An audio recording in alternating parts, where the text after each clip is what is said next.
Cold condensation slid down my fingers from the chilled water bottle and dripped onto the mirror-smooth conference table. That icy feeling matched my mood perfectly. Regarding the salary adjustment proposal for Technical Director Ethan Grant, a slightly sharp voice broke the silence of the conference room. After a comprehensive evaluation by the board's compensation committee, we recommend a 70% reduction. The man speaking was Shane Hall. Officially, he was the chief secretary of Vanessa Tong, the company president. In reality, he had long since become the second most powerful person in this billion-dollar company. He stood before the projection screen, wearing a professional and distant smile. But his gaze was like a poisoned needle, aimed straight at me. More than 20 directors and shareholders in the room all turned toward me. Some looked sympathetic. Some looked entertained. Some did not care at all. I did not move. I did not even lift my eyelids. I simply stared at the puddle of water slowly spreading across the table. From an annual salary of $450,000 down to $135,000. For any family, that would be an earthquake. But for me, it felt more like a long-planned public humiliation. Vanessa sat at the head of the table. She was my wife. She was also the founder and president of Nienshin Technologies. She wore a perfectly tailored white suit, her long hair tied up, exposing her clean forehead and elegant jawline. She did not look at me. Her gaze stayed on the laptop in front of her, as if she were handling some urgent email, completely ignoring Shane's verdict. We had been married for 10 years. I had accompanied her from a tiny rented room barely over 10 square meters to today's industry-leading company. Every line of the company's core technology code had been written by me. Even the name Nienshin Technologies came from both of our names. But now, all of that seemed like a joke. Seeing that I did not react, Shane's smile deepened. He cleared his throat and continued. Of course, Director Grant has indeed worked hard for the company over the years. However, the original technical framework has reached a bottleneck. Over the past year, Director Grant has not produced any breakthrough results. The company must develop. We cannot always rely on past achievements. The new team we brought in is more energetic and more suitable for the company's next stage strategic needs. So this salary adjustment is also for optimizing resource allocation. I hope Director Grant can understand. His speech sounded dignified and flawless. Every word stabbed at my heart. A wave of suppressed whispers spread through the room. I finally lifted my head. My gaze crossed the crowd and landed on Vanessa's face. Her brows moved almost imperceptibly. But she still did not speak. At that moment, my heart sank completely. I knew she had approved this. I have no objection. My voice was so calm that even I found it surprising. Shane clearly had not expected that reaction. The long speech he had prepared got stuck in his throat, and his expression froze for a second. He probably thought I would explode. He thought I would flip the table on the spot and expose all my humiliation before the shareholders. Unfortunately, I did not. I even smiled at him. Then I picked up the water bottle and took a sip. The water was cold. Perfect. The atmosphere inside the conference room became even stranger. An old director sitting near Vanessa was Director Zhang, a veteran who had watched the company grow. He coughed lightly, as if wanting to say something. But after glancing at Vanessa's cold profile, he swallowed his words. Shane quickly recovered. He pushed up his gold-rimmed glasses and spoke with the magnanimity of a victor. Director Grant is indeed considerate of the bigger picture. Then this matter is settled. He turned, preparing to move on to the next agenda item, as if he wanted to quickly flip this page. Wait. I spoke again. Everyone's eyes focused on me once more. Vanessa finally lifted her head and looked at me. There was a trace of warning in her eyes. I ignored her. My gaze turned to Shane, and I asked calmly, the next agenda item is to discuss the progress of the Aurora project, right? The Aurora project was the company's core project, prepared for 2 years, expected to require more than $1.5 billion in investment, and destined to determine the company's fate for the next decade. It was also the framework I had built with my own hands. Shane's expression changed slightly, but he forced a smile. That's correct. The Aurora project is progressing very smoothly. I am personally overseeing it, so the board can rest assured. Is that so? I stretched out the words and leaned back slightly. At that moment, Vanessa, who had been silent, finally spoke. Her voice was cold, like snow on a mountain peak, carrying unquestionable authority.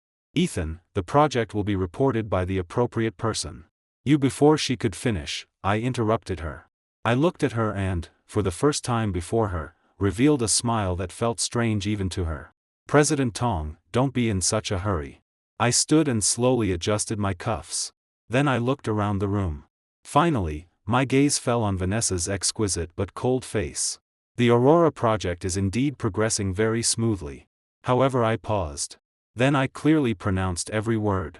All of its core patents, technical framework, and project contracts are signed under the name of the new company I founded. The moment my words fell, the conference room became deathly silent. The air seemed to freeze. Even the sound of the central air conditioner disappeared. Everyone looked as if someone had pressed pause, their expressions frozen on their faces. Shane's smug face instantly drained of blood, turning paper white. His mouth opened slightly as if he wanted to say something, but not a single word came out. As for Vanessa, my wife of 10 years, she finally could no longer maintain her presidential calm and distance. She shot up from her seat. The chair scraped backward sharply against the floor. Her pupils contracted. Her face was filled with pure shock and disbelief. Ethan, what did you say? Her voice carried a tremor even she did not notice. I met her gaze. The smile at my mouth did not fade, but my eyes were cold enough to contain no warmth. I said the Aurora project has nothing to do with Niantian technologies from today onward. You're insane. Shane finally reacted and screamed sharply. Ethan Grant, this is commercial theft. This is a crime. I did not even bother looking at him. I only stared at Vanessa. Whether it is a crime can be clarified in court. But before that my gaze swept over every shareholder present. I suggest everyone first check whether all early-stage patents held by Niantian Technologies regarding the Aurora project already expired last month because of a negligence. What? Impossible. The conference room exploded. Several directors with technical backgrounds immediately took out their phones and began checking. A moment later, their faces turned as ugly as Shane's. Director Zhang slammed his thermos on the table and pointed at Shane, his hand trembling from anger. Shane Hull. Patent renewal is such a huge matter. You were in charge of it. What did you do? Cold sweat slid down Shane's temples. His lips trembled as he looked at Vanessa for help. I don't know. There must be some mistake.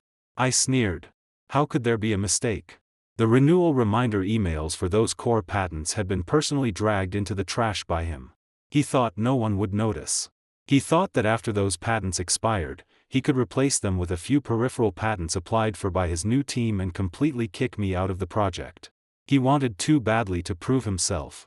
And he underestimated me too much.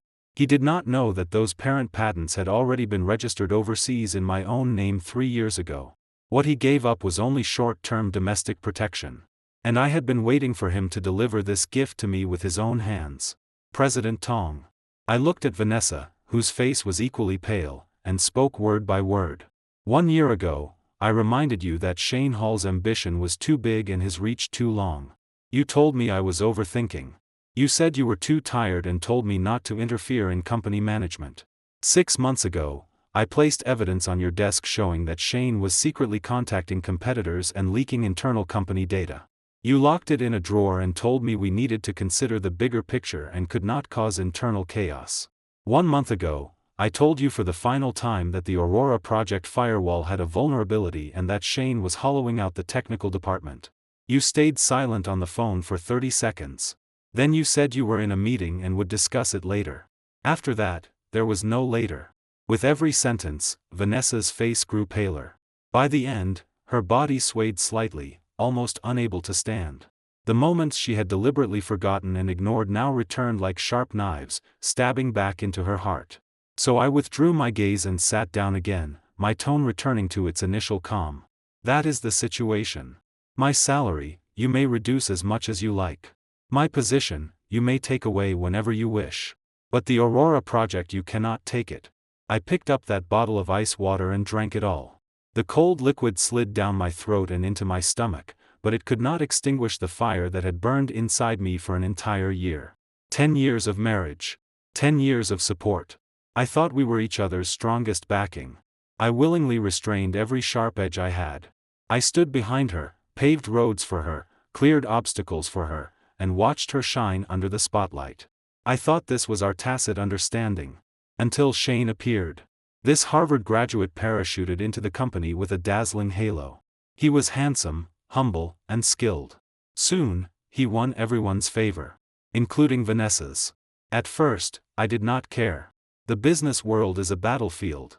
Capable people naturally deserve to be valued. I even shared some of my thoughts and resources with him without reservation, hoping he could better assist Vanessa. But gradually, I realized something was wrong. He began belittling me, intentionally or unintentionally, on various occasions. Director Grant is still stuck in old technical thinking. The market has changed. Vanessa, you shouldn't let Director Grant attend these business events. His personality is too direct. He'll offend clients. This proposal is too conservative. Give me 1 day, and I can give you something more aggressive and perfect. Those words reached my ears, more or less. It was not that I never communicated with Vanessa. But every time, she only waved tiredly. Ethan, are you being too sensitive? Shane is also doing this for the company. He doesn't have bad intentions. His working style is just direct.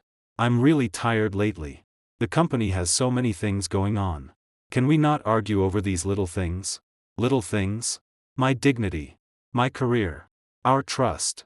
In her eyes, all of them became little things. The final straw that crushed me was our wedding anniversary. That day, I had reserved her favorite restaurant in advance, bought flowers, and waited downstairs at the company early. I texted her. Called her. She did not reply. It was not until 10 at night that I saw her car in the parking lot.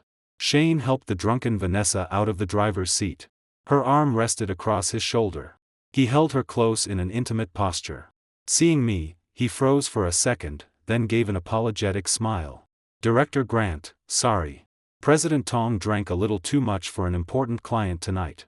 I brought her back. Vanessa opened her eyes dazedly. Seeing me, she frowned. Why are you here? At that moment, I felt all the blood in my body turn cold. I ignored Shane and walked over, wanting to take Vanessa from him. But the moment my hand touched her arm, she pulled back as if electrocuted and leaned closer into Shane. Don't touch me. She spoke unclearly. You smell like smoke. That day, I had waited for her without eating a bite or smoking a single cigarette. But the expensive woody cologne on Shane was so strong it stung my nose. Looking at them, I suddenly felt like the biggest joke in the world. I said nothing. I turned and went home in silence. That night, I sat alone in the dark living room and thought until dawn. I reviewed our 10 years. From nothing to success. We had gained a lot. And lost a lot. I did not know when she started coming home later and later. When our conversations grew fewer and fewer. She remembered every executive's birthday, but forgot our wedding anniversary. She celebrated through the night over a contract Shane signed, but when I spent half a year completing a technical breakthrough, she only said lightly, got it. Between us stood a thick pane of glass. I could see her. But she could no longer see the storm inside my heart. At dawn, I made a decision. Since she could not see, I would make her, and everyone else, see clearly. Without me, Ethan Grant, what exactly would Nienshin Technologies become? From that day on, I began paving my own road. I no longer actively reported any core progress of the Aurora project to Vanessa. All key development work was moved to the independent lab in my home. I founded a new company, with my most trusted childhood friend as its legal representative. I reapplied for and laid out those patents Shane had negligently allowed to expire under the new company's name. I even quietly contacted the most core technical staff of the Aurora project. They were all soldiers I had personally trained. They knew better than anyone how I had been sidelined and humiliated. I did not promise them high salaries. I only asked one question: do you want to do something truly great, openly and with dignity? Not one person refused. I did all of this silently. At the company, I remained that quiet technical director who seemed to have been worn smooth. I allowed Shane to eat away at my power step by step. To steal my project. Even to steal my wife. I watched him accompany Vanessa on business trips and to various commercial banquets. I watched him appear at our family gatherings with the posture of the male host. I watched him replace the orchids I had planted on the balcony with the expensive roses Vanessa liked. More than once, my mother hinted to me that Vanessa and that secretary seemed too close. I only smiled and said, "Mom, you're overthinking. It's just work." The bitterness in my heart was mine alone to know. Like an infiltrator, I waited in darkness for the best moment. And today, Shane handed that moment to me personally. After I dropped that bomb in the shareholders' meeting, Vanessa's reaction was more intense than I had imagined. It was not anger. It was the shock of someone stabbed in the back by the person she trusted most, mixed with betrayal and pain. She wanted to say something. Her lips moved.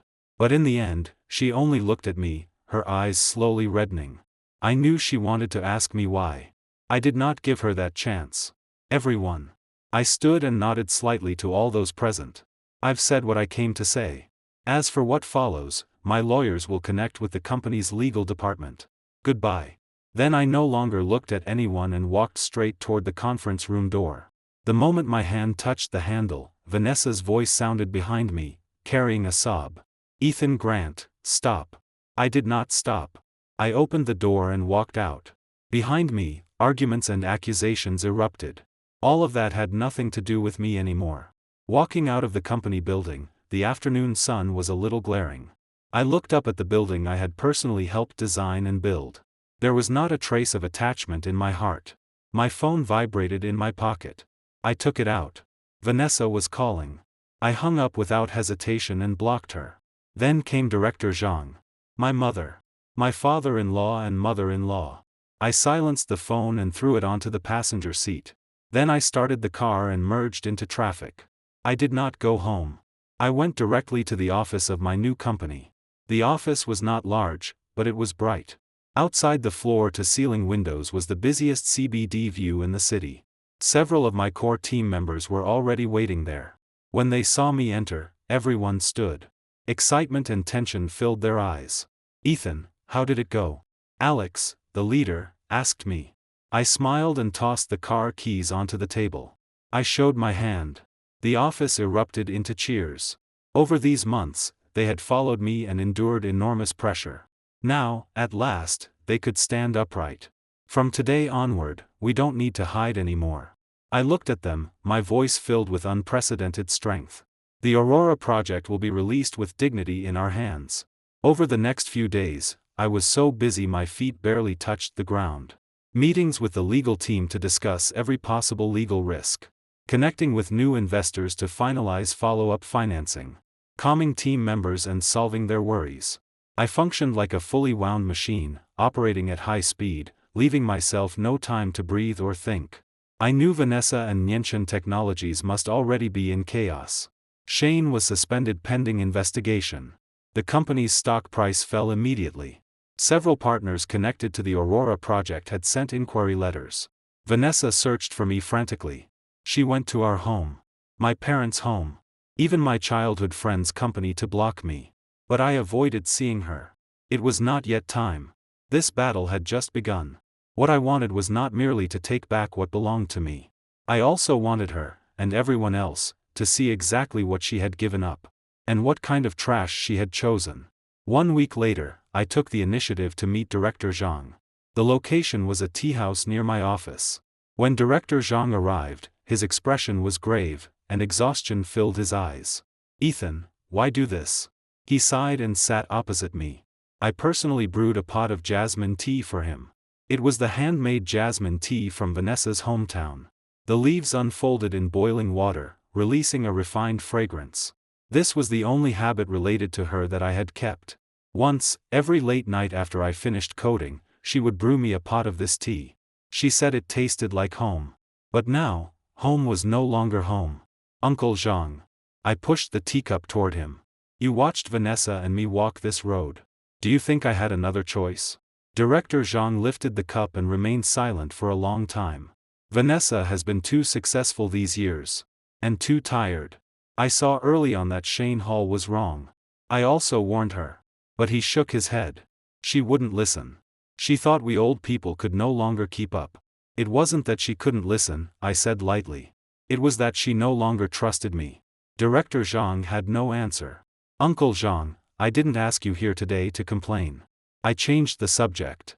I want to give Nienshin Technologies, and old shareholders like you who truly care about the company, a chance." Director Zhang looked up, surprise flashing in his eyes. From my briefcase, I took out a document and pushed it toward him. This is an equity transfer letter of intent for my new company. I am willing to transfer 15% of the shares to the founding shareholders of Nienshin Technologies, excluding Vanessa Tong and Shane Hall. Director Zhang picked up the document. His hands trembled slightly. He flipped through it quickly, and the more he read, the wider his eyes became. "Ethan, my conditions are simple." I interrupted him. "First, remove Vanessa Tong from the position of president and hold a new election. Second, thoroughly investigate every account handled by Shane Hall during his time at the company and pursue legal responsibility. Third, Nienshin Technologies must purchase the Aurora Project's technology license from my company at market price." Director Zhang's breathing became heavy. Every one of these conditions was like a slap to Vanessa's face. Especially the first. Removing her from the president position of the company she founded with her own hands. That would hurt her more than killing her. This is too difficult. Director Zhang placed the document down, his face troubled. Vanessa did make a mistake this time, but her prestige in the company is still there. She still holds controlling rights. Removing her is almost impossible. Then it depends. I met his gaze and spoke word by word. In the eyes of the shareholders, what is more important? Vanessa Tong's pride or the company's future market value? Director Zhang left with that letter of intent, his steps heavy. I knew the choice I had thrown before him and all old shareholders of Nienshin Technologies was brutally difficult. On one side were years of affection and the achievements of an old hero. On the other was the company's real future and their own net worth. How would they choose? I did not know. But I knew I had made my move. After leaving the tea house, I did not return directly to the company. I drove aimlessly through the city. Without realizing it, I arrived downstairs at our residential compound. I stopped the car, turned off the engine, and looked up at the familiar window on the 15th floor. The lights were on. I knew Vanessa was home. These days, she probably had not gone to the company either. That was fine. Let her sit alone. Let her think. I sat downstairs for a long time until my phone vibrated again. It was an unfamiliar number. After hesitating, I answered. "Mr. Grant? This is Shane Hall." On the phone, Shane's voice was suppressing anger. "What is it?" My tone was cold. "Let's talk. There's nothing to talk about between us. Not even about Vanessa Tong." His voice carried a hint of threat. "There are some things I think you, as her ex-husband, would be very interested in." Ex-husband? My heart sank. Vanessa and I had not yet divorced. What right did he have to use that word? Location. I spat out 2 words coldly. Shane gave the name of a bar. I hung up and turned the car around without hesitation. Half an hour later, I saw Shane. He sat in the darkest booth at the bar, a bottle of whiskey more than half empty before him. After only a few days, he looked much more haggard. His previous confidence and radiance were gone. Only gloomy resentment and unwillingness remained in his eyes. Seeing me, he forced an ugly smile and poured me a glass. "Director Grant." "No, I should call you President Grant now." How the tables turn. I did not touch the glass. I sat opposite him and got straight to the point. "What do you want to say?" Shane drank by himself. Then he took a stack of photos from his pocket and threw them onto the table. The photos showed Vanessa and him. The backgrounds were different hotel rooms, Western restaurants, and even a yacht. Their gestures were intimate. Although there was nothing overtly explicit, the familiarity and silent understanding between them were more painful than anything explicit could have been. One photo was taken before a floor-to-ceiling window overlooking the entire city at night. Vanessa leaned against Shane's shoulder and smiled peacefully. That was a completely relaxed expression I had never seen on her face. My hand clenched into a fist under the table. "How is it?" Shane admired my expression and smiled smugly. "On your wedding anniversary, she was with me. We talked all night. From the company's future to her childhood dreams. She said being with you was exhausting. That you always lived in your own world and couldn't give her the support and understanding she wanted. She said only with me did she feel that she was not only a president, but also a woman." Every word stabbed into my heart like a needle. I forced myself to look away and looked at Shane's disgusting face. "Your terms." Shane's smile froze. He probably thought I would rage. Lose control. But I did not. My calm made him uneasy. "Simple. He stopped smiling and spoke in a low voice. Let me go. Hand over the Aurora project. And I'll pretend these photos were never taken. Otherwise, I guarantee the entire internet will be full of headlines about Vanessa Tong tomorrow. Nianshan's stock will fall even harder. He thought he had grabbed my weakness. He thought I still cared about Vanessa. Still cared about her reputation. I smiled. Shane, did you misunderstand something? I leaned forward and spoke in a voice only the two of us could hear. She and I will divorce soon. What does her reputation or her company have to do with me? Shane's face changed completely. I'm actually curious. I picked up one photo and pointed at the watch on Vanessa's wrist. This Patek Philippe was my birthday gift to her last year. It cost $270,000. And you, an so-called elite earning $300,000 a year, what is the most expensive gift you ever bought her? That fake Hermes bag? Shane's pupils contracted sharply. Also, that Western restaurant you went to belongs to a friend of mine. He told me Vanessa sat there only half an hour before leaving early because she wasn't feeling well. As for that yacht, I smiled. I don't remember seeing the name Shane Hall on that yacht club's member list. Fine sweat appeared on Shane's forehead. How do you know? If you don't want people to know, don't do it. I threw the photos back at him and stood. You thought you were clever, but unfortunately, there is no wall without cracks in this world. You took these photos only so you could threaten Vanessa later. Unfortunately, you chose the wrong target. To me, they are worthless. I turned to leave. Ethan Grant. Shane shouted behind me, his voice sharp from fear. Don't be so smug. You think you won? I'm telling you, Vanessa never loved you. She married you only for the technical patents you held back then. Now that you're useless, she wants to kick you away. It was me. I helped her do all of this. I stopped but did not turn around. Is that so? I spoke softly. Then wait and see whether she chooses to protect you in the end or herself. The bar lights flickered. Shane's twisted face looked especially hideous in the shadows. He stared at my back as if trying to pierce through me with his gaze. I gave him no response and pushed open the heavy wooden door without looking back. The September night wind carried the tail-end noise of the city into my face. Standing on the street, I took a deep breath. I had never felt as clear-headed as I did at that moment. Shane's words circled in my mind like bloodthirsty insects. He said Vanessa had married me only for my technology. That she wanted to kick me away. I admitted those words had struck corners of my heart I had not wanted to touch. But what I saw more clearly was Shane's panic. He panicked, so he revealed his cards too early and too clumsily. I got into the car. My phone screen lit and dimmed and lit. There were already more than 30 missed calls. 12 from Vanessa. 5 from my mother. 7 from my mother-in-law. Several more from Nianshan shareholders. I ignored them all and directly dialed another number. Alex, investigate something for me. Say it, Ethan.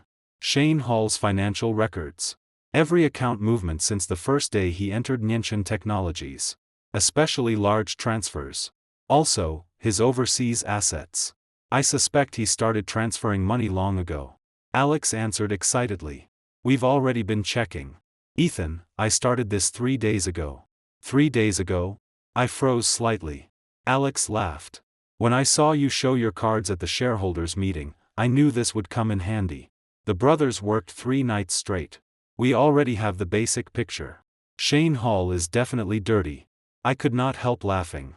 The people who had followed me out of Nianshan were sharper than I thought. They had probably waited for this day longer than I had. Good. Organize the information and send it to me tomorrow morning. After hanging up, I started the car. The steering wheel turned halfway. As if controlled by instinct, I drove toward home again. Standing at the door, I heard the sound of the television inside. Very soft. As if someone had deliberately turned down the volume to avoid disturbing anyone. I took out my key, hesitated 2 seconds, then inserted it into the lock. Vanessa was curled on the living room sofa in a loose White House dress, her hair scattered casually over her shoulders. The television was on, playing a late-night shopping program. The announcer was loudly promoting an expensive set of kitchen knives. Vanessa stared at the screen, but her eyes had no focus. She looked like a sculpture whose soul had been pulled out. Hearing the door, she suddenly turned. The moment our eyes met, I clearly saw moisture rapidly filling her eyes. You're back. Her voice was hoarse, carrying a vulnerability I had never heard before. I did not change shoes. I stood at the entrance and looked at her across the living room. We had lived in this house for 5 years. Every corner held memories. The decorative painting she had chosen still hung by the dining table. The technical magazine I often read was still thrown on the sofa armrest. The ashtray on the coffee table had been empty for a long time because I had quit smoking 3 months ago. But at that moment, all traces of our shared life became strange and distant. I came to get some things. My tone was calm. I'll leave after taking them. Vanessa's shoulders trembled slightly. She stood from the sofa, barefoot on the cold floor, and walked toward me step by step. She stopped 2 steps from the entrance, as if blocked by an invisible wall. Ethan. She looked up at me. Her once proud and cold eyes were now full of bloodshot lines and unease. You can't do this. Do what? She took a deep breath, her voice shaking. You took the Aurora project. I didn't say anything. You sold shares to Uncle Zhang and the others. I endured it. But you can't refuse to even give me a chance to explain. You can't just disappear like this. Looking at her, I suddenly felt very tired. Not the exhaustion from non-stop work, but fatigue seeping from my bones, carrying the weight of 10 years, so heavy I could barely lift my feet. Explain what? I heard myself ask. My voice was calm like a frozen lake. Explain why you let Shane humiliate me in front of the board.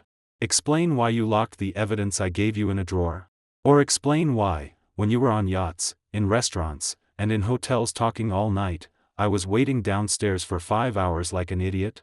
Vanessa's face turned white as paper. Her lips moved twice. Her voice sounded as if dragged from a deep well. You know? I know many things.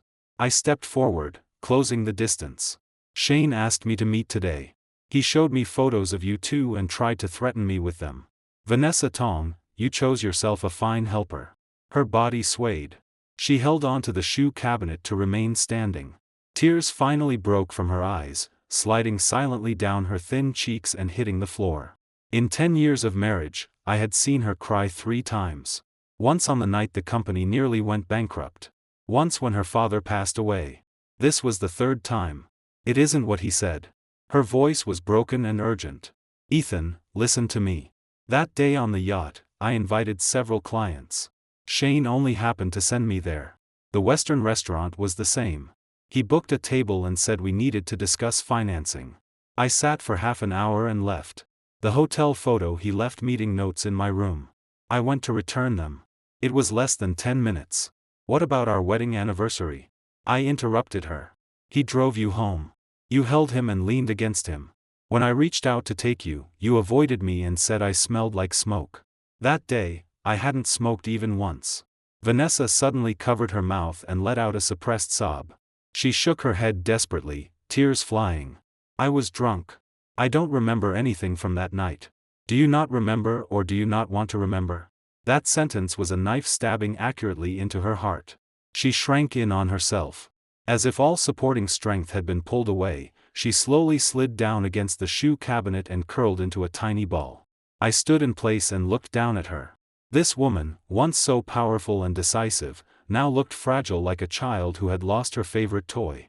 If this had happened a year ago, I would have immediately crouched down, held her, and told her it was fine, that I was there. But over the past year, all those late nights she ignored me, dismissed me, and sent me away with one I'm in a meeting, all the dignity and trust Shane had crushed piece by piece, surged up at that moment. They formed a wall I could not cross. Vanessa. I crouched down and looked into her eyes. I'll ask you one question. Answer me seriously. She lifted her tearful eyes and nodded. Shane said you married me back then only because of the technical patents I held. He said you thought I lived in my own world and could not give you support. Did you say those words to him? Vanessa's pupils contracted sharply. Her tears froze. She opened her mouth but said nothing. That silence was clearer than any answer. I slowly stood. The stone hanging in my heart for so long finally fell completely, smashing my organs into wreckage. So that was it. So it had always been this way. In her heart, I, Ethan Grant, was nothing more than a useful technical card. Easy to control. Capable of supporting the technical department without stealing her spotlight. When Shane understood better how to make her happy and provide emotional value, she tossed that card into the corner step by step. Vanessa Tong. I called her full name one last time. Tomorrow, my lawyer will send you the divorce agreement. I turned, opened the door, and walked out. Behind me came her heartbreaking sobs. I did not look back. Over the next 3 days, the entire internet industry watched Nienshin Technologies become a joke. The news that the Aurora project had changed ownership was leaked to the media. Finance headlines bombarded the public, each title more shocking than the last. Founder of billion-dollar project sidelined, wife and boss personally cuts 10-year bond. Nienshin stock falls 40 in 3 days, rising star Ethan Grant starts over and strikes back. The door of my office was knocked countless times. Investor calls came one after another. All of them were aimed at the Aurora project. I did not rush to make a statement. I told Alex to collect and archive all letters of intent, then wait until the situation became clearer before discussing terms. The financial investigation report Alex handed over gave me the real breakthrough. Shane Hall had worked at Nienshin Technologies for 2 years and 7 months. During that period, he signed 43 outsourcing contracts. 11 of them involved affiliated companies. Those companies were registered in the Cayman Islands and British Virgin Islands. The legal representative names were in English, but tracing the flow of funds revealed that the ultimate beneficiary was a man named Henry Hall, Shane's father. A small businessman in China who had 3 shell companies that had been losing money for years. The total amount of those 11 contracts exceeded 34.5 million. Most of the money Nienshin paid entered Shane's own pocket through layers of transfers. The rest was used to purchase 3 overseas properties, 2 luxury cars, and a large cash deposit in a Swiss bank account. Even more viciously, 7 of those contracts had outsourcing content highly overlapping with early test modules for the Aurora project. While Shane was sidelining me and letting my patents expire, he had already begun using the company's own money to hire outsiders to build something almost identical. His plan was to throw me out and patch together that copycat version. The only thing he had not expected was that the real technical barrier of the Aurora project was all in my mind. The outsourcing companies had only touched the skin. Not even the bones. I copied the report 5 times. I sent them separately to Nienshin's board of directors, the banking regulator, the Commerce Bureau, and 2 of the most famous financial media outlets. The original was locked inside a law firm's safe. That afternoon, Director Zhang called. His voice was exhausted but carried satisfaction. Ethan, the old guys have all read what you sent. Shane Hall is a wolf-hearted bastard. I scheduled an emergency shareholders meeting for tomorrow afternoon. Your 3 conditions will be voted on there. Does Vanessa agree? I asked. The other end was silent for several seconds. She didn't oppose it. In fact, Director Zhang lowered his voice. She's been in terrible condition these 2 days. She basically let go of company matters. I heard she locked herself at home and won't see anyone. Her mother called crying, saying Vanessa hasn't eaten in 2 days. I gripped the phone until my knuckles turned white. After a moment, I said, Uncle Zhang, I'll attend the shareholders meeting tomorrow. You're no longer at Nienshin. I still hold 5% equity. It isn't much, but with your combined votes, I have the right to sit in. Director Zhang sighed. All right. Come. It is time to settle this. After hanging up, I leaned back in my chair and looked at the darkening sky outside. My reflection in the floor-to-ceiling window showed a man who had been publicly humiliated in the shareholders' meeting a month earlier. The exhaustion between his brows remained. But there was something else in his eyes now. A feeling that the dust was about to settle. That night at 9, I went back to my parents' house. The moment I opened the door, my mother rushed over and hugged me. Her eyes were red like a rabbit's. You brat. You caused such a huge storm and didn't tell Mom. When I saw the news on TV, I nearly fainted. I patted her back and smiled. I didn't want you worrying. It's almost over now. My father sat on the sofa smoking. Through the smoke, he glanced at me and said heavily, Over? You don't want your wife anymore? She was the one who stopped wanting me first. I sat beside him. My father was silent for a while, then stubbed out the cigarette. This is between you two. I won't say much. Only one thing. A man should act in a way that does not betray his conscience. If you think divorce is right, then divorce. Dad supports you. My mother wiped her tears, cursing while feeling heartbroken. That Shane Hall is no good. I told you long ago he didn't look like a good person, but you wouldn't believe it. And Vanessa too. Her heart was blinded. I smiled but said nothing. I took the hot tea my father handed me and drank slowly. Outside the window, the moon was round and bright, shining on the old locust tree in the yard, scattering silver across the ground. Every weekend in the past, Vanessa would come back with me. She spoke sweetly, charming my mother into serving extra dishes. My father would happily drink 2 extra cups. At the time, I thought life would always continue like that. Plain. Stable. Flowing slowly like water. Looking back now, her smile had already grown fainter and fainter. I simply chose to ignore it, thinking she was only tired from work. People always see clearly afterward what they failed to see at the time. The next afternoon at 2, the 20th floor boardroom of Nienshin Technologies was full. Unlike last time, most faces carried the tension of facing an enemy. The stock had fallen 40% in 3 days. Several core investors were watching. Rumors of withdrawal had even begun spreading. If this shareholders' meeting did not produce a clear result, the once glorious ship of Nienshin Technologies might sink into the sea within half a year. I sat at the very end of the long conference table. Dressed in a suit, calm in expression. Several shareholders greeted me with complicated faces. Some admired me. Some feared me. A few had shifting eyes, seemingly hiding other thoughts. Director Zhang sat beside the main seat. He had been temporarily elected to preside over the meeting. As for Vanessa, who originally should have sat in the main seat, she entered only 2 minutes before the meeting began. She had lost at least 10 pounds. Her white suit hung loosely on her. Her delicate jawline was now sharp like a knife. Dark circles shadowed her eyes. Her lips were dry and cracked. She looked like a flower scorched by the sun. When she entered, her gaze swept across the room and finally stopped on my face. That look carried too many things. Grievance. Unwillingness. Regret. And a barely visible plea. I lowered my eyes to the documents on the table. Vanessa sat in her seat. The chair made a faint scraping sound. After she sat, she cleared her throat. Her voice was so hoarse it was almost hard to hear. Begin. Director Zhang stood and projected a document onto the screen. Everyone, today's emergency shareholders meeting has 3 agenda items.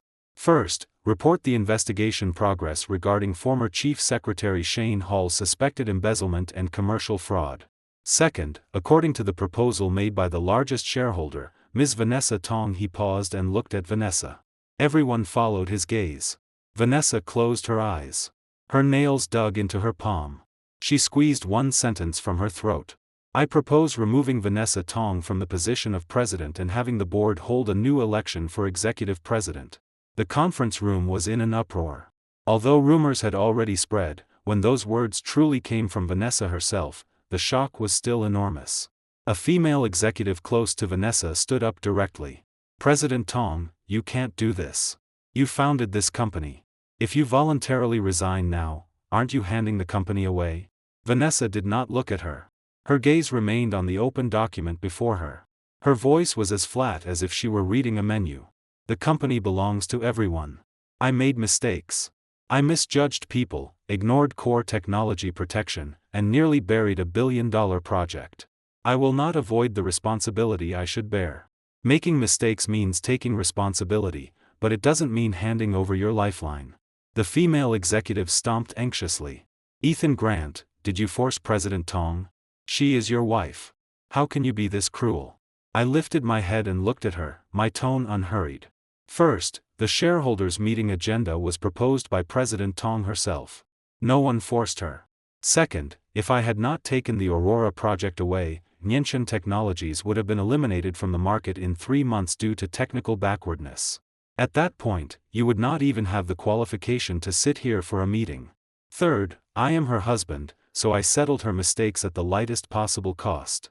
If the person sitting here today were an outsider, her charge would not merely be misjudging subordinates. It would be dereliction of duty for allowing a subordinate to transfer more than 34.5 million of company assets. That can lead to prison. Every word landed heavily on the conference table. The female executive's face flushed red. Her lips trembled twice, but she could not refute me. Everyone else fell silent too. That 34.5 million figure was a basin of ice water, extinguishing all emotional arguments. The room was quiet for half a minute. Only the faint hum of the central air conditioner remained. Then Vanessa spoke softly. Second item. Vote on the proposal to remove the president. Director Zhang raised his hand. Approved. The shareholders who had already communicated in advance raised their hands one after another. 1, 2, 3. Eventually, 11 of the 13 shareholders present raised their hands. Vanessa looked at the vote ratio and smiled faintly. That smile was bleak like a flower blooming at the end of its season. Good. Third item, Director Zhang continued. Niantian Technologies will purchase the Aurora Project's technology license from Dawnlight Technologies at market price. The first licensing contract amount is 130 million, to be paid over 3 years. Raise your hand if you approve. This time, even more people raised their hands. 12 votes in favor. 1 abstention. The abstention was Vanessa herself. After casting it, she leaned back in her chair, as if the last bit of her strength had been drained. When the meeting proceeded to the fourth item, the door was suddenly pushed open from outside. Shane Hall stormed in. He wore a wrinkled shirt. His beard was unshaven. His eyes were bloodshot like a crazed beast. You can't remove her. He rushed to the conference table and slammed his palm on it, making the cups jump. Vanessa Tong. Say something. Tell them I did nothing. You signed those contracts. You authorized me. Vanessa finally lifted her head. Her gaze toward Shane was as cold as the winter wind. Shane, the contracts bear your signature. I authorized you to conduct normal commercial activity. I did not authorize you to launder 34.5 million into accounts under your father's name. Shane's face instantly twisted. You're burning the bridge after crossing it. What did you tell me back then? You said Ethan Grant was only a technical nerd. You said if the company wanted to go higher, he had to be pushed aside. You said you were sick of his self-righteous look. You said living with him was like living with an iceberg. Now you turn around and bite me? The conference room became deathly silent. Everyone's gaze moved between Vanessa and me. The air was filled with unspeakable embarrassment and shock. Vanessa's face went white, then red, then white again. She opened her mouth, looked at Shane's crazed, cornered expression, then turned to me. In that instant, I saw an expression on her face that I had never seen in 10 years. Shame. Naked, inescapable shame. Shane was still shouting hysterically. Vanessa Tong, stop pretending to be mute. When you slept with me, why didn't you pretend? When you asked me to find a way to drive Ethan Grant away, why didn't you pretend enough? I stood abruptly. The chair scraped backward and crashed into the wall with a loud bang. I stared at Shane, my eyes cold as a frozen lake. You really are not afraid of death. 34.5 million is enough to get you 15 years. Add forged business documents and theft of trade secrets, and the rest of your life can be spent in prison. If you keep losing your mind here, you'll only make the judge add 2 more years during sentencing. Shane's mouth snapped shut. He looked at me. In those eyes that had once been full of smugness and disdain, finally appeared the purest, most primitive fear. Security, Director Zhang said deeply. Take this lunatic out. 2 security guards rushed in and dragged Shane out from both sides. Shane lost all strength while struggling, like a fish thrown onto land. He only managed one final hoarse shout, Vanessa Tong, you owe me. The door slammed shut behind him. The conference room became quiet again. A deeper quiet than before. Everyone looked at each other, not knowing what to say. Vanessa sat there, curled into herself, her shoulders trembling slightly. Looking at her, complicated emotions surged inside me. What Shane said was half true and half false. But one sentence was real. She had indeed said I was like an iceberg. She had indeed wanted to kick me aside. Those things, she had already admitted with silence. At the entrance, when I crouched down and questioned her. The third item is passed. Director Zhang broke the deadlock. Next, the fourth item. Regarding the candidate for the company's new executive president. I nominate Ethan Grant. I refuse. Everyone froze. Including Vanessa. She suddenly lifted her head and stared at me in disbelief. I said calmly, I came today as the founder of Dawnlight Technologies and as one of Niantian Technologies' shareholders. I came to witness the resolutions of this shareholders' meeting. As for the president position, I will not take it. My own company is developing steadily. The Aurora project still has 3 phases ahead. I do not have the energy to manage a mess. Director Zhang became anxious. Ethan, Nianchen is 10 years of your hard work. Precisely because it is 10 years of my hard work, I looked at Director Zhang, then every shareholder present. That is why I want to hand it to someone who can truly lead it forward. That person is not me. Technology is my strength. Managing a company full of wounds is not. I paused. Finally, my gaze landed on Vanessa. For the new president candidate, I recommend Vanessa Tong remain in office. She has already paid the price for her mistakes. Next, she should personally drag Nianchen Technologies back onto the right path. Suppressed discussion spread through the room. Vanessa's eyes became wet and bright. Her lips moved several times, as if wanting to say something, but emotion blocked her throat. I withdrew my gaze and picked up my briefcase. I have said everything. My lawyer will connect with your legal department about the technology licensing contract. Goodbye. This time, I did not stop. Behind me came the sobs Vanessa had suppressed for a long time, mixed with the sighs and discussions of shareholders. I entered the elevator. The moment the doors closed, the world became quiet. This cut was deep enough. From now on, my relationship with Nianchen Technologies would be clean business dealings and nothing more. Over the half-month after the shareholders' meeting, both Nianchen Technologies and Dawnlight Technologies entered high-speed operation. At Nianchen, Vanessa remained president, but her authority was greatly compressed by the board. She no longer handled daily technical decisions. Instead, she focused on overall company strategy and the follow-up legal pursuit of Shane's case.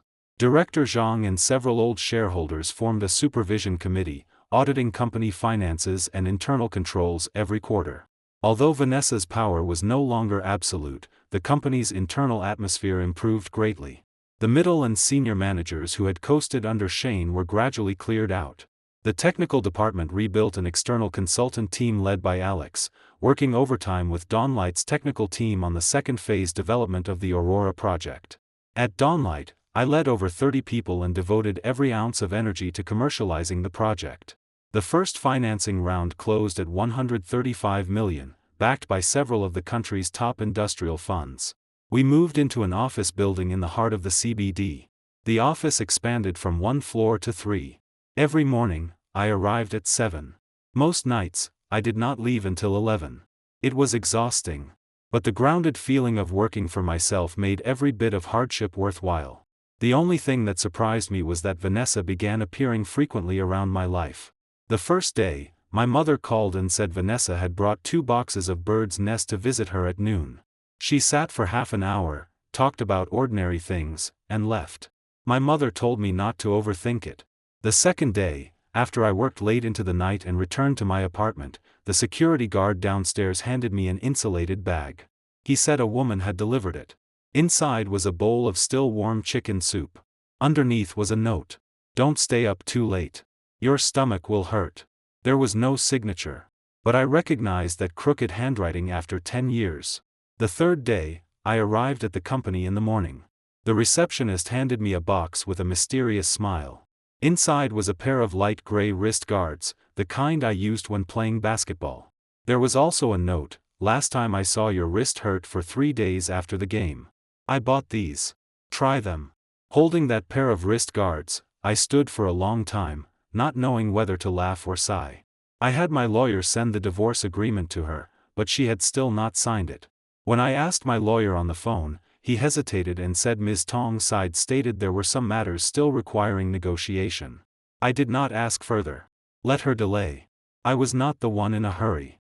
One afternoon, Alex slipped into my office holding a takeout box, grinning mischievously. Ethan, is your wife trying to win you back? Food, drinks, warmth every day. I'm jealous. Cut the nonsense. Have you fixed the bugs in the Phase 2 test? Alex shrank back. I'm fixing them. But seriously, Ethan, aren't you moved? She clearly regrets it now. Shane got 12 years. She resigned from the board seat just to follow up on the case. She's working hard enough. If she really wants to live properly with you, can't the past just what? I looked up at him. The public humiliation I suffered, does that pass? The frustration of being sidelined for a year, does that pass? Those minutes she spent alone with Shane in a hotel, do they pass? Alex closed his mouth awkwardly and fled with the takeout. I leaned back in my chair and closed my eyes for a moment. Sunlight leaked through the blinds, drawing a row of bright golden lines across the desk. I saw everything Vanessa had been doing recently. It was not that my heart did not stir. 10 years as husband and wife. How could it truly scatter cleanly just because I said so? But that wall still existed. The disappointment and distrust built over that whole year could not be filled by a few bowls of chicken soup and a pair of wrist guards. I needed time. She needed time too. We both needed to think clearly. Should we repair this? Or completely let go? The accident happened on a Thursday in November. That morning, I held an internal review meeting. Only at noon did I pick up my phone and discover 7 missed calls from Director Zhang. I immediately called back. The moment the call connected, Director Zhang's urgent voice exploded through the speaker. "Ethan, something happened. Someone leaked the full internal investigation report on Shane's case to several major media outlets. Now the entire internet is reporting that Vanessa Tong allowed her subordinate to embezzle funds and failed to manage core technology security. Public opinion is cursing her. The securities regulator has already sent an inquiry." The stock dropped another 15% at market open today. My mind buzzed, then instantly calmed. "Have you found who leaked it?" "Still checking. But I suspect Shane's people left themselves a backup plan. That kid is already locked up but still won't behave. He probably asked his father to stir trouble outside." The exposed report online includes copies of several contracts with Vanessa's signatures on them. Netizens are now hyping up terms like couple infighting, female CEO traps husband, and Niantian Technologies is filthy behind the scenes. Even you are getting dragged in. They say you colluded with shareholders to force out your ex-wife, stole the project, and stepped on her until she died. I hung up and immediately opened social media. 3 of the top 5 trending topics were related to Niantian. The comments were full of inflammatory remarks. Some cursed Vanessa. Some cursed me. Some said Niantian Technologies would collapse sooner or later. Some even dug up our family backgrounds and fabricated melodramatic stories. After reading 2 pages, I laughed instead. This method was clearly Henry Hall's style. That old thing started out running shell companies. Public opinion warfare was what he did best. His son had gone in, and he could not sit still. He wanted to use public opinion to force Vanessa to bear full responsibility, reducing Shane's sentence. He was terribly wrong. I directly called Alex. Organized the complete evidence chain of Shane's case into a long official article. From the first transfer flow to the final affiliated company registration information. List everything clearly with a timeline. Attach audio clips of Shane's own admissions. The recording from when we met at the bar, and the recording from the shareholders' meeting. Put all of it out. It must be published by 3 this afternoon. Alex's voice cracked from excitement. "Leave it to me. I've wanted to do this for so long." 2 hours later, Dawnlight Technologies' official account published an article with an extremely simple title, "The Shane Hall Case, A Complete Timeline." The article was over 10,000 words long, with more than 40 screenshots and tables. From the day Shane entered Niantian Technologies to the moment he threatened me at the bar and screamed during the shareholders' meeting, every detail was linked together with logic as tight as a textbook. I personally wrote the final paragraph. "The Shane Hall case is a painful lesson in Niantian Technologies' internal management failure." As the highest decision maker at the time, Ms. Vanessa Tong indeed bears responsibility for poor personnel judgment and inadequate supervision. This matter has already been seriously addressed at the shareholders' meeting. Ms. Tong voluntarily resigned from the president position, then was reappointed by the board with significantly reduced authority and a fully upgraded supervision mechanism. As for the marital status between Ms. Tong and myself, it is personal privacy and not appropriate for public discussion here. But one point can be made clear: the main offender in the Shane Hall case is Shane Hall himself. The $34.5 million in misappropriated funds all flowed into accounts controlled by him and his family. The case has entered judicial proceedings. We believe the law will give everyone justice. Half an hour after publication, the article surpassed 500,000 reads. I had the PR team investigate the dozens of most aggressive paid comment accounts. All of them pointed to the same IP range. A network room registered under one of Henry Hall's small companies. The evidence was submitted to the cybercrime branch of the police department. Public opinion began shifting back that same evening. After ordinary netizens who had been led by paid accounts read the full timeline, the trend quickly changed. Fewer people cursed Vanessa. More cursed Shane and his father. The securities regulators' inquiry tone softened greatly, clearly stating that matters would be handled in accordance with the law and would not be influenced by public opinion. At 10 that night, Vanessa called me for the first time in over half a month. I answered. She stayed silent on the other end for more than 10 seconds before speaking in a voice so hoarse it was nearly inaudible. "Thank you. No need. I did it for Dawnlight Technologies' reputation. This matter involved my company. I had to act. I know." Her voice was very soft, trembling slightly. "But I still wanted to thank you. Ethan, during this time I've thought a lot. Every day, I think about how I became like that. How I could watch Shane treat you that way and still think you were overthinking. How she could not continue." Only quiet sobs remained in the call. I held the phone. In my other hand, I squeezed the pair of light gray wrist guards. Outside the window, the night was thick. A few stars blinked between the lights of distant buildings. "Rest early," I said. "There's still a hard battle tomorrow." She answered softly, then hesitated. "Ethan, do the wrist guards fit?" "They fit." "That's good. Good night." Good night." After hanging up, I sat in my office in a daze for a long time. In the window glass, my reflection had the faintest curve at the corner of its mouth. Even I had not noticed. In early December, before the case entered trial, Shane suddenly asked through his lawyer to meet alone with the victim representatives. The court approved the meeting. The location was the detention center's visitation room. Vanessa called and asked whether I wanted to go together. I said yes. That day, the temperature dropped sharply. The northern wind scraped against the face like sandpaper. Vanessa and I sat in the back seat of the same car, one fist of distance between us. The car drove from the city to the suburban detention center. Neither of us spoke. She wore a navy down jacket. Her complexion was better than before, but she was still thin. Her wrist looked so slender it might snap with a little force. "Nervous?" I asked. She froze. Probably not expecting me to speak first. Then she shook her head. "No. He can't stir up anything anymore." I gave a soft hum and said nothing else. The iron door of the visitation room opened. Shane entered wearing the blue-gray vest of the detention center. After several months, he had become frighteningly thin.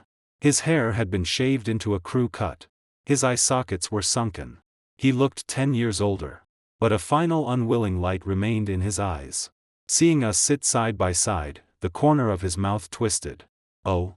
Are the married couple back together? Here to send me off?" He dropped onto the chair opposite us, his cuffed hands resting on the table. Vanessa looked straight at him, expressionless. "Shane, you asked your lawyer to arrange this meeting. Say what you want to say. We leave in 15 minutes. Shane laughed and turned his gaze toward me. "Ethan Grant, you really are pathetic. She opened hotel rooms with me, and you can still take her back. Are you even a man?"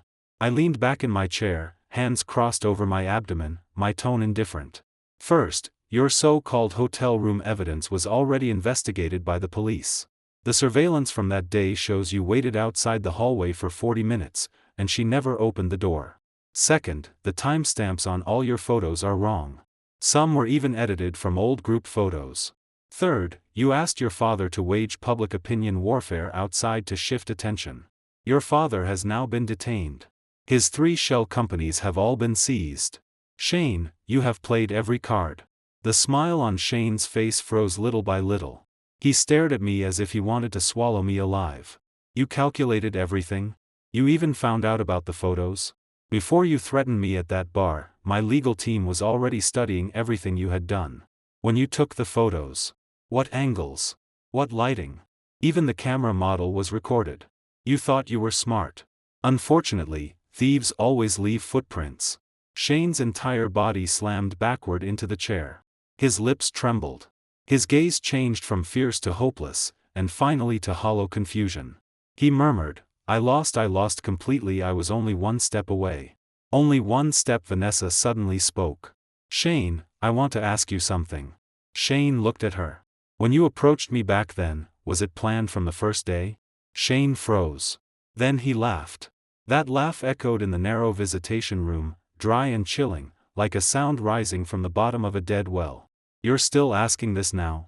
Vanessa Tong, are you truly stupid or pretending? You think I liked you for what? You are beautiful, but there are plenty of women prettier than you. What I wanted was the power in your hands. The money in your company. I accompanied you on business trips, ate with you, and whispered all those sweet words into your ear because I wanted to split you and Ethan Grant apart. I couldn't touch you two while you were together. I had to break you apart first before I could make my move. Every word carried cruel satisfaction, scraping repeatedly over Vanessa's old wounds. Her shoulders trembled slightly, but her back remained straight. After Shane finished, she nodded lightly. Her tone was calm. I understand. Then she stood and turned to me. Let's go. I stood with her. When we reached the door, Shane shouted like a madman behind us, Vanessa Tong, you'll regret it sooner or later. Ethan Grant will abandon you too. Women like you deserve. The iron door closed under the guard's order, cutting off the rest. Outside the detention center, cold wind rushed toward us.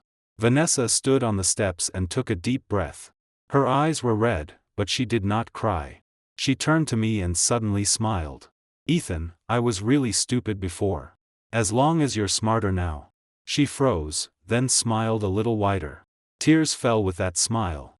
She quickly wiped them with the back of her hand and turned her face toward the gray sky in the distance. I owe you too much. I'm afraid I can't repay it in this lifetime. Then pay it back slowly. We stood on the steps. The north wind passed between us. She stretched out one hand. It hovered in midair, not touching me. Just held there, lightly.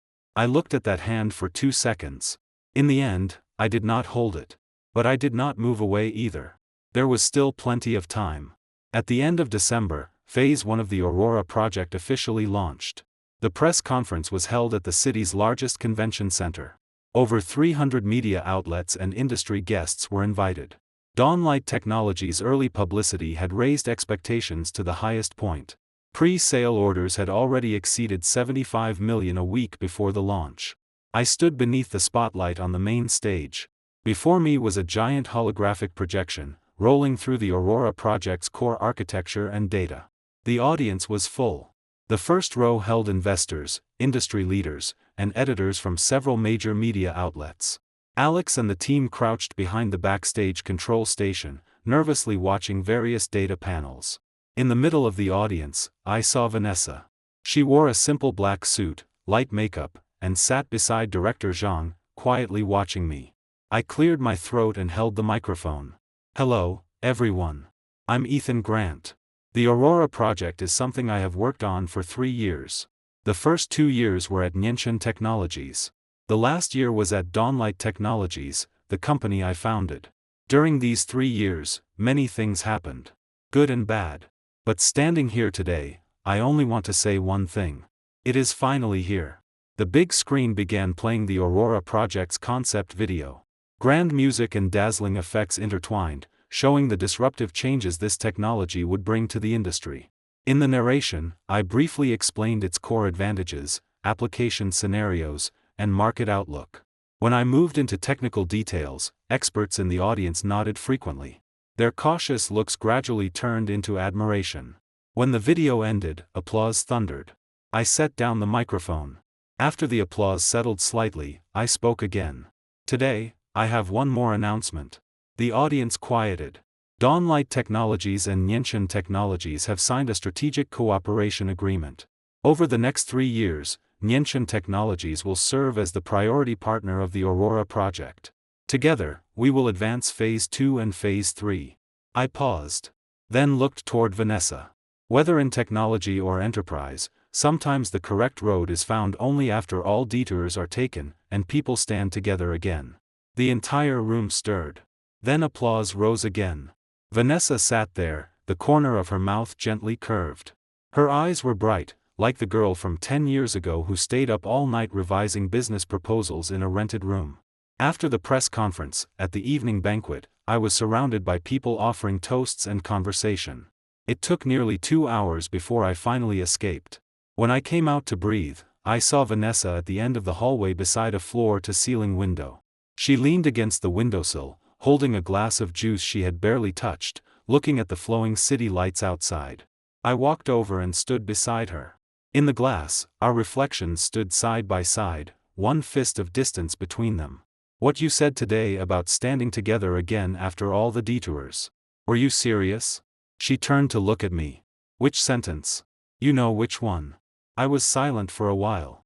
"Vanessa, completing Aurora is only one stage. There are still many battles ahead. I'll be honest with you. I cannot pretend the things you did over the past year never happened. Forgiveness needs time. And it needs you to prove it to me." Vanessa nodded without arguing. She placed the juice glass on the windowsill, turned to face me, and said seriously, "Ethan Grant, the thing I regret most in my life is letting Shane Hall separate us. I know apologies are useless. But I can use the rest of my time to prove that I will never be like that again. Just give me the chance to prove it." Her eyes were clear and determined. As if all her pride and stubbornness had been stripped away, leaving only a bare heart placed before me. I reached out and gently patted the top of her head. She froze. Her eyes instantly reddened. "It's cold outside. Let's go in," I said. She nodded hard. On the way back to the banquet hall, she tugged lightly at the corner of my sleeve, just as she had 10 years ago. I did not pull away. 3 months later. The March wind finally carried warmth. The magnolias lining the streets bloomed magnificently, white as snow on the branches. I stood at the courthouse entrance, with Alex and the legal team behind me. That morning, the first instance judgment in Shane Hall's case was announced. The courtroom was packed. When Shane was escorted to the defendant's seat, he had completely collapsed. He walked hunched over, eyes hollowly staring at some empty point ahead. His father, Henry Hall, sat as a co-defendant in the next seat. His face was waxy yellow, and his lips trembled non-stop. When the presiding judge read the sentence, the courtroom was so quiet one could hear the faint air flowing from the vent. Defendant Shane Hall used his position to illegally transfer company assets totaling $35.55 million. The amount is especially huge, and the circumstances are severe. He is sentenced to 12 years in prison, confiscation of all personal property, and deprivation of political rights for 3 years. Defendant Henry Hall assisted in transferring stolen funds and forged commercial documents. He is sentenced to 5 years in prison, suspended for 3 years, and fined $300,000.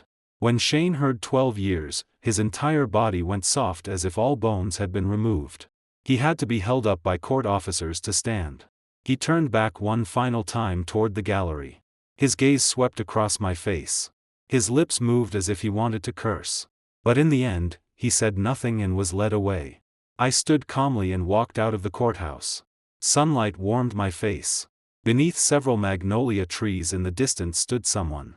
Vanessa wore a cream-colored trench coat and held a bouquet of pale pink lisianthus. "Sentenced?" she asked. 12 years. She was silent for a while, then handed me the flowers. "These are for you. To celebrate your final battle." I accepted the bouquet and lowered my head to smell it. The scent of lisianthus was very faint. Like the breath of spring itself. "What made you buy flowers? You used to always buy them for me." "I never bought any for you." She smiled. Her eyes curved like crescent moons. "From now on, I'll buy them for you." I could not help laughing. We walked slowly along the tree-lined path before the courthouse. Cars moved endlessly around us. No one paid attention to the two people walking side by side. One had just ended a legal fight that had lasted for years. The other was trying to piece back together a shattered decade. "Vanessa. Come to my parents' place for dinner next weekend. My mother has mentioned you several times. She said she has been thinking about your braised ribs for 3 months." Vanessa's steps paused. Then she quickly caught up. There was a faint nasal sound in her voice. "Okay. I'll practice before then. Otherwise, if the heat is wrong, your dad will criticize me again." I turned to look at her. Sunlight filtered through the magnolia branches, falling in broken patches across her face. When she smiled, faint lines appeared at the corners of her eyes. They had appeared after she lost weight over the past few months. They made her look much softer. No longer like the high and mighty President Tong from before. More like the girl from years ago who had fallen asleep over a business plan in a rented room. I reached out and tucked a loose strand of hair behind her ear. Her face reddened slightly. She lifted her head and looked at me, something bright shining in her eyes. "Let's go." I withdrew my hand. "There's still a meeting at the company." She followed. Her hand naturally tugged at my sleeve. That night, I updated my social media. One photo was from the press conference. The other was of the Lysianthus she had given me. The caption was only 4 words: curtain call. New start. A few minutes later, Alex commented below, "Ethan, your way of showing affection is way too subtle." I replied with a smiling emoji. Then I turned off my phone. Outside the window, the night was gentle. In the distant CBD, skyscrapers glowed with light. Among those lights was one from the Dawnlight Technologies office. The Phase 2 team for the Aurora project was still working through the night. On the table beside me was the insulated container Vanessa had brought in the afternoon. Inside was pork rib soup that had simmered all day. It was still warm. I opened my laptop. The cursor blinked on the first line of a document. A new project framework was taking shape. The road of technology has no end. Tomorrow, there will be new battles. But at least in this moment, I knew I was steady. Standing firmly on my own battlefield. Behind me, I was no longer alone. 10 years ago, we set out with nothing. We became separated for an entire year. Then, on the ruins, we chose each other again. This road was difficult. But every step counted. Outside the window, the scent of magnolia flowers drifted in with the night wind. Faint. A little like that bouquet of Lysianthus. I took a sip of pork rib soup. The temperature was just right. That's all for today's story. Remember to subscribe and leave a comment.